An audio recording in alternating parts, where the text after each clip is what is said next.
Here's the perfect way to eat a beef sandwich at Black's Barbecue in Lockhart, Texas. Order the short rib instead. This short rib is compelling enough for me to come here, but the fact is that when you come to Black's, you get a spirit in here and you get an atmosphere that is unlike any other place on earth. It's in Lockhart, Texas, which is widely credited as being the barbecue capital of the state. There's 4 very well-known barbecue restaurants, but I'm going to visit the oldest, which is Black's, established in 1932, still family-owned.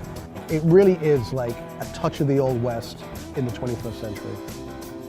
Short ribs are notoriously tough to cook because they have a lot of collagen that you need to break down into gelatin. It has this incredible marbling inside, rivulets of fat just working their way through the meat. So this has all the hallmarks of great barbecue. You have the dense bark on the outside, and then on the inside you have this really just so juicy and flavorful. Okay, that's enough yapping. Let's get in there and see what's going on inside this rib.